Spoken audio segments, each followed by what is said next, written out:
there are some areas, we actually not going to tack them for the sake of some of the discussions, but it's very good to actually in the future trying to see how best we can try to tap into the potential of these community pharmacies, because they are the first point of contact.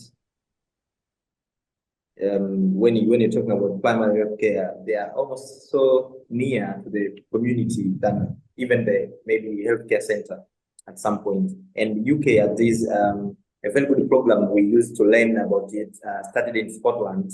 I think it's called Pharmacists First, allowing community pharmacists to prescribe to some of the agreed conditions, giving ability for pharmacists to provide vaccinations and some sort of those practice, which actually also help to lower the burden the hospitals and GP and everything. So I think for high income country like UK, utilizing the community pharmacies for us it would be very profitable, because we know how extensively community pharmacies are in Tanzania.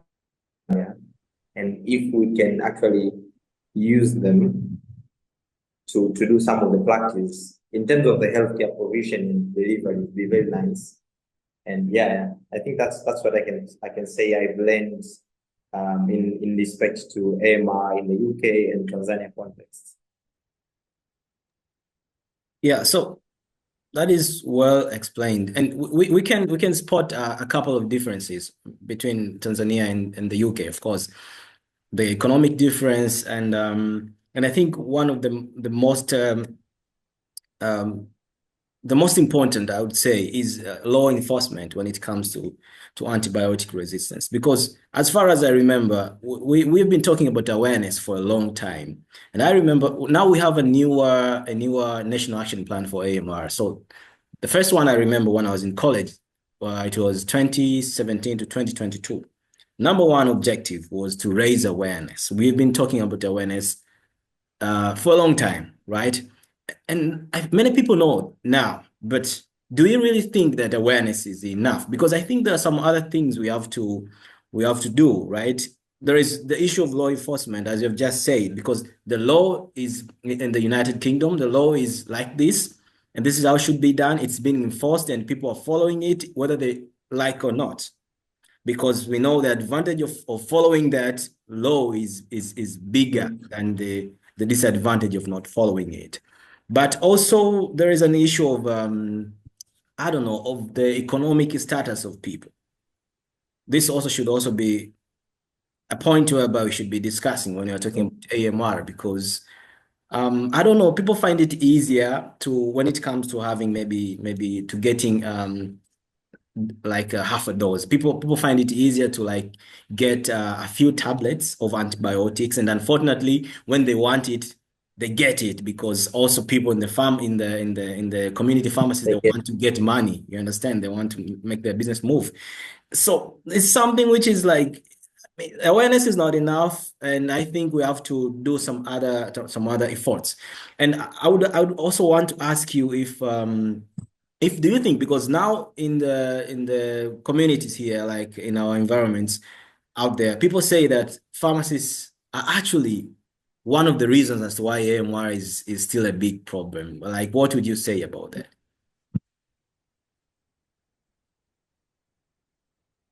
Yeah, I would say actually there's a very long story, pharmacists with the AMR, but we always take the blame, and that's the very interesting thing about us. We take the blame and do some of the responsibility that we have to do. But trust me, pharmacists is just a very small part of the problem. It's a very small, very minor. Now trying to look AMR in a perspective, the bigger perspective. As you said, we are living in the middle income country, which there's a lot of systematic drivers to AMR. As you said, poverty, socioeconomic status of the people, and also people want to take quick fix. I always talk about this concept. So It's very interesting. I want to talk it about it.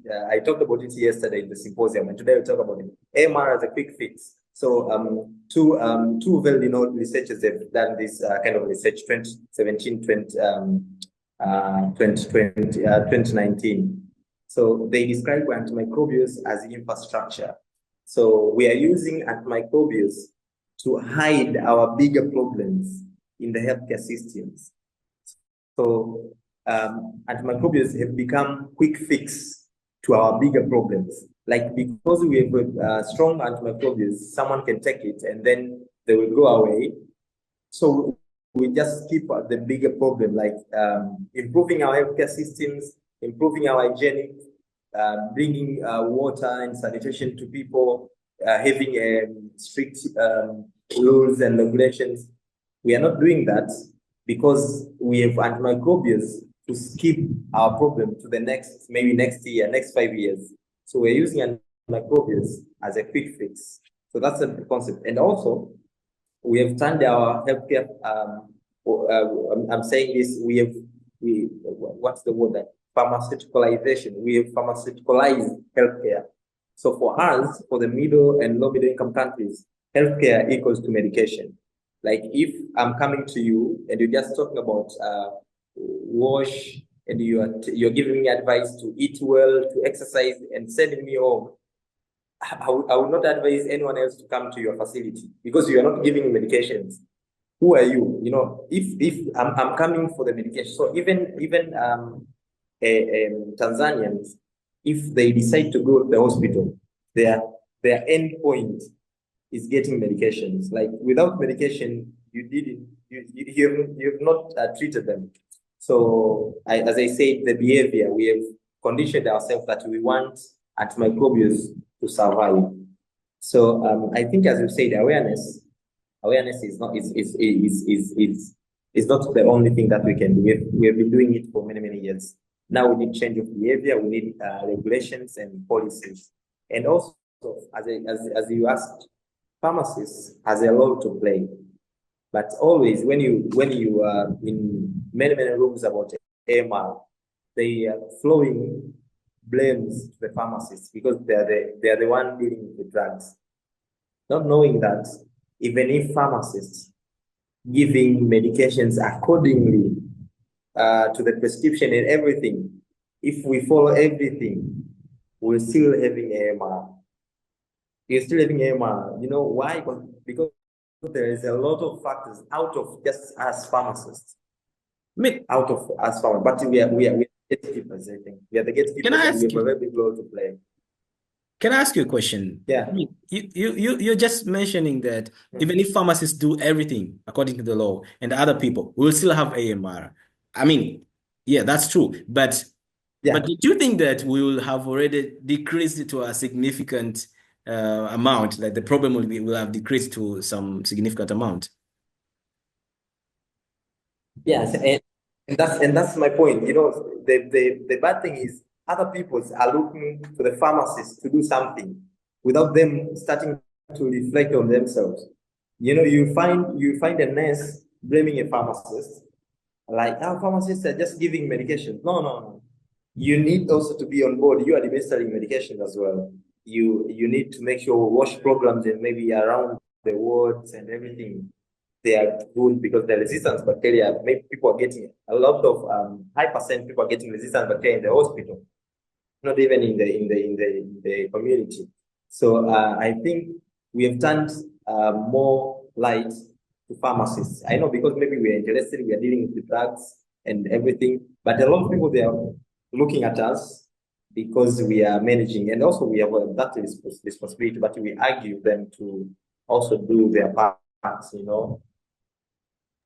I mean, pharmacists have always been blamed. Everyone is complaining about pharmacists. Even pharmacists are complaining about pharmacists. So, I mean, what can we do? I don't know. Maybe if anybody would want to comment on that, we'd be welcome with that.